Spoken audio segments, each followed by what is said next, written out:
tuntutan Sekjen PDIP Hasto Kristianto pada saat sebelum masuk ke penjara untuk segera memeriksa keluarga Pak Jokowi, meminta KPK untuk juga memeriksa keluarga Presiden Jokowi, khususnya mungkin Pak Jokowi sendiri, Mas Gibran, Mas Kaisang, Mas Bobi, ya kan? Dan Pak Jokowi sudah berespon sebenarnya. Kemarin waktu di Solo mengatakan, ya silakan saja. Kalau memang ada fakta-fakta hukumnya ya silakan. Saya siap diperiksa. Bagi Komisi Pemberantasan Korupsi untuk menegakkan hukum tanpa kecuali, termasuk memeriksa keluarga Pak Jokowi. Ya kalau ada fakta hukum, ada bukti hukum ya silakan. Bagaimana Bung Silver dengan tuntutan dari Hasto ini? Seolah-olah ini sepertinya Hasto ini kayaknya ada dendam kusuma dengan Pak Jokowi. Ya, Bang Budius, jadi begini, kalau kita melihat pernyataan Hasto setelah ditahan, kan habis itu kan ada doorstop ya, bersama teman-teman meminta pihak KPK menyelidiki dan menangkap ya korupsinya Pak Jokowi. Jadi kalau kita melihat, kalau hanya omong-omong aja, semua orang pun bisa. Tapi yang diperlukan adalah bukti. Bukti-bukti daripada yang dituduhkan itu. Jadi sebelum itu beberapa kawan-kawan itu, bahkan Ubedillah, Ubed, terus akhirnya kemarin itu ada si Abraham Samad bersama teman-teman pengacara ya, dan juga penggiat ya dari pihak sebelah lah, datang ke KPK. Terus katanya mereka melaporkan korupsinya Pak Jokowi. Betul. Terus setelah mereka ke sana, besoknya saya ketemu dengan salah satu pengacara yang kebetulan sejawat saya juga lah, yang ikut melaporkan. Terus guyon kan, kita punya senior pengacara ini kan pihak sebelah, saya di sini kan, jadi kami ngumpul teman-teman pengacara itu kan. Jadi sampai di situ ketawa-ketawa, ini ketemu nih yang anti Pak Jokowi dan pendukung Pak Jokowi. Terus saya nanya, emang kalian kemarin ke KPK itu bawa bukti apa? Iya. Tahu nggak, dia bilang? Nggak ada. Jadi mereka hanya datang ke KPK, terus mengisi buku tamu, ngobrol-ngobrol di situ, ya kan, sambil nunggu temannya datang. Sudah berkumpul berapa lama, ternyata di luar itu teman-teman media udah nunggu. Jadi mereka nggak ngapa-ngapain juga ke sana, nggak ada bawa bukti. Jadi keluar langsung Abraham Samad ngomong, seolah-olah mereka udah melaporkan. Sudah diterima oleh pimpinan KPK. Ada beberapa kasus yang sudah dilaporkan, misalnya nih oleh Ubedillah Badrun, ya, dosen UNJ, ya, itu sudah dilaporkan 2 tahun yang lalu. Kemudian kasus yang dilaporkan Pak Petrus dari TPDI, kemudian dari teman-teman lain Pak Marwan, ya, kemudian kasus-kasus yang dilaporkan yang tadi kita diskusikan adalah kasus-kasus yang diduga melibatkan keluarga Mulyono, ya, dari situ. Jadi kita diskusikan di dalam, kita mempertanyakan kepada pimpinan KPK sejauh mana kasus-kasus ini ditindaklanjuti, karena kita melihat ada rentang waktu yang sudah cukup lama ya. Sebagai mantan pimpinan KPK, saya bisa menghitung bahwa ini sudah cukup lama dan kelihatannya harusnya ya, kalau ideal itu sudah bisa ditingkatkan ke penyelidikan. Tapi lagi-lagi dalam diskusi dengan pimpinan KPK ada hambatan-hambatan tertentu, memberikan kepastian tentang rentang waktu menyelesaikan perkara itu. Ada kondisi-kondisi yang mungkin di dalam tubuh KPK itu sendiri agak berbeda dengan kondisi ketika saya memimpin KPK dan Pak Saud ya. Ada kondisi-kondisi internal mungkin yang menjadi hambatan mereka ya.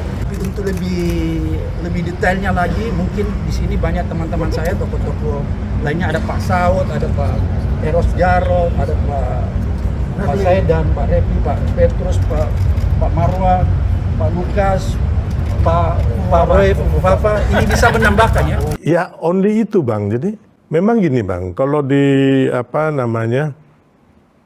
sebenarnya yang mencari bukti-bukti itu memang penyidik. Tapi kalau kita menuduh orang, terus kita juga nggak punya bukti, ngapain gitu? Benar-benar. Penyidik sampai gila pun ya kan nggak bakal nemu ini. Ya kan? Jadi ternyata mereka nggak bawa barang, bawa bukti ya? Ya sama seperti KONI ya kan. Mereka nggak punya bukti-bukti Bang, hanya opini aja, framing jahat dan opini negatif. Saya itu hanya ketitipan, dititipi dengan menandatangani notaris, di mana saya hanya dititipkan dokumen. Artinya saya itu tidak boleh mengedarkan, membuka, mengumumkan, memindah tangankan, and so on and so forth. Katanya sekarang dia hanya menyimpan, tidak boleh mendistribusikan, apalagi menonsing bukti-bukti kasus korupsi yang dituduhkan kepada keluarga Pak Jokowi dan juga pejabat-pejabat di negeri ini. Kan nggak ada. Yang saya takutnya ya kan yang keluar ini nanti Bang, itu video mengenai apem wine-nya dia gitu. Sudah ada sih itu tentang wine itu sudah muncul di wine ya, di media sosial berkas penyidikan benar, ya. Benar. Jadi check in di mana gitu udah ada Bang ya. Sama siapa? Jadi si Koni ini selingkuh dengan AS. Tapi dalihnya nikah siri. Dan ini bukan gosip, bukan isu. Karena BAP-nya kalian bisa baca sendiri lah. Biasanya kalau di pengadilan itu kan keluar itu, ya kan? Supaya kelihatan tuh BAP-nya apa gitu. Maka gampang dilacak BAP ini ya, betul atau tidaknya gampang dilacak. Di dalam BAP ini disebutkan bahwa Ibu Koni melakukan hubungan tadi itu ya, dengan si ini, hubungan di tempat tidur 13 kali. Hubungan tersebut terjadi di Hotel Jakarta, Malang, Bandung, dan Madiun. Bahkan ada salah satu Wisma TNI AU dijadikan tempat untuk melakukan hubungan tadi itu ya. Di dalam BAP perselingkuhan, biasanya seseorang akan dikatakan berselingkuh kalau kesaksiannya itu memang benar-benar mengarah ke. Makanya disebutkanlah itu bahwa si Koni ini pernah meminta untuk dituangkan wine itu ya, ke itunya ya. Nah itu. Nah sebenarnya kalau menurut Bung Silver ada nggak sih kasus yang memang dikhawatirkan oleh Pak Jokowi dan keluarga? Sepengetahuan saya tidak ada. Tidak ada. Karena dari beberapa kali saya bertemu ya dengan teman-teman yang mengatakan Pak Jokowi ini melanggar pidana, melanggar konstitusi, melakukan abuse of power ya. Saya sebut ya mulai dari Rocky Gerung ya kan. Tidak pernah bisa memberikan Adiana Pitupulu, Profesor Refli Harun, dan yang lain-lainnya lah. Ya. Ada banyak itu selama termasuk saya Rocky Gerung dong ya? Iya diskusi ya kan. Yang saya lihat mereka hanya membuat framing, ya kan. Dan yang saya khawatirkan mereka ini ada yang memang sengaja dibayar gitu loh Bang, ya kan, untuk memframing jahat Pak Jokowi, Pak Prabowo, Mas Gibran, dan memecah belah bangsa ini. Hasto, ya kan. Ya sekarang kan percuma kalau dia ngomong, harusnya kan dari kemarin dong. Bukti-bukti keterlibatan kasus korupsi atau abuse of power-nya Pak Jokowi itu sebelum dia ditahan tuh dari kemarin sudah di launching, termasuk yang video-video yang disimpan KONI di Rusia. Jadi ini memang nggak ada Bang. Ini hanya apa ya Bang? Yang saya bilang tadi, ini opini-opini negatif yang bisa memecah belah, mengadu domba anak-anak bangsa. Karena di media sosial ini memang banyak Bang, kalau kita lihat yang memfitnah, menjelekkan Pak Jokowi dan dipercaya. Karena ada buzzer-buzzer bayaran juga, kan kita lihat satu komentar berapa rupiah itu kan ada Bang. Oh begitu Satu ya? like kan ada. Iya kalau di media sosial.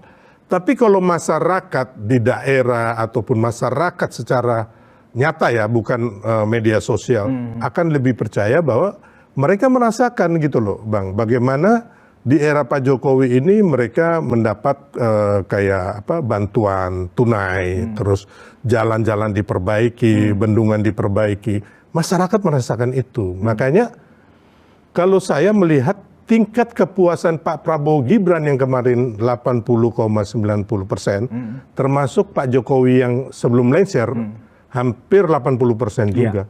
Itu adalah bukti bahwa mayoritas rakyat tidak akan percaya ini. Mereka lebih menghargai apresiasi terhadap keberhasilan atau capaian Pak Jokowi yang diteruskan oleh Pak Prabowo. Yang kita khawatirkan itu Bang, saya bilang tadi, adu domba ini akan dipercaya oleh orang-orang muda kita. Contohnya kemarin adik-adik mahasiswa kita yang ikut demo. Ya, saya sih apresiasi kepada teman kita juga, Mensesnek, Mas Prastyo kemarin sudah hadir menemui mahasiswa. Itu suatu, saya bilang suatu pendekatan yang baik, ya kan? Nah, dari situ kita melihat dari segala macam tuntutan adik-adik mahasiswa ini, Bang, yang saya lihat ini tidak masuk akal gitu loh. Mereka meminta contohnya makan bergizi gratis dibubarkan, ya kan? Ya sekarang tuntutan adik-adik mahasiswa ini kan hanya beberapa gelintir lah dibanding mayoritas masyarakat kita, ya kan, adik-adik siswa kita yang memang ingin makan bergizi gratis, mayoritas rakyat kita. Dan kita lihat bahwa hasil penerapan makan bergizi gratis di hampir 100 negara itu berjalan dengan baik, Bang. Bahkan kita ini udah terlambat. Iya. Ya kan? India sudah 80 tahun yang lalu, gitu loh. China itu sudah 60 tahun yang lalu, yang lain-lain sudah diterapkan hampir di seluruh dunia. Makanya adik-adik mahasiswa ini yang sangat saya sayangkan turun demo hanya karena dihasut atau diagitasi oleh para politisi jahat ini, turun tanpa melakukan penelitian ataupun investigasi apa benar sih tuntutan kami ini, gitu loh, Bang. Yang kayak masalah efisiensi anggaran APBN. Efisiensi ini memotong anggaran vital buat rakyat, ya kan? Yang dipotong itu kan yang kayak perjalanan dinas, terus kayak seminar-seminar, studi banding, terus outbound dan sebagainya. Karena gini, Bang, saya juga pernah ditawarin gitu loh, Bang. Di kementerian ini apabila akhir tahun, Bang, mereka akan menghabiskan. Jadi udah mulai sekitar Oktober, November, Desember itu, Bang, dana yang tersisa ini mereka harus habiskan. Makanya dicarilah vendor-vendor siapa aja. Oh, kamu bikin seminar di sini, di hotel ini, ya kan? Nanti tiket pesawatnya apa segala macam, undanglah segala. Ini benar-benar real, Bang. Nah, ini yang akan dipangkas Pak Prabowo gitu. Oke. Berarti kembali kepada apa yang dituntut oleh Hasto itu omong-omong, hanya omong kosong. Oh iya, kan terakhir dia udah bikin rilis video yang katanya Iya, termasuk dokumen. itu. Yang dia pidato kan? Iya. Hanya tanpa Itu nangis kan ya. katanya bagian dari dokumen yang sudah disiapkan. Ya itu kan salah satu Ternyata dokumen. Dokumen itu bukan dokumen kalau menurut saya, itu memang video yang disiapkan, Ya bukan kayak dokumen. Gitu loh. dulu kita kecil waktu SD deklamasi Iya. depan Nah di situ kelas memang kan. disebutkan bahwa semacam opini lah ya, opininya opini. Hasto bahwa revisi Undang-Undang KPK, Iya. ya kan, itu atas perintah dan kemauan Pak Jokowi untuk menyelamatkan atau mengamankan Mas Gibran dan Mas Bobi, kan begitu. Nah itu pun dibantah oleh Novel Baswedan sebenarnya. Ex-penyidik senior KPK, Novel Baswedan buka suara setelah namanya dicatut Sekjen PDIP Hasto Kristianto dalam video yang kini viral di media sosial. Bahwa ia sempat bertemu Hasto Kristianto di sebuah acara dan membahas revisi UU KPK. Ia sempat menanyakan beberapa hal kepada Hasto. Termasuk diantaranya terkait pelemahan KPK melalui revisi UU KPK dan penyingkiran tokoh-tokoh penting di KPK. Dia pun turut menyinggung soal hubungan antara Hasto dengan mantan Ketua KPK Firly Bahuri. Hasto sudah menyiapkan sejumlah dokumen yang terkait dengan petinggi-petinggi negara, terkait dengan kejahatan dan korupsi. Kalau cuma contohnya seperti itu, saya pikir itu omong-omong.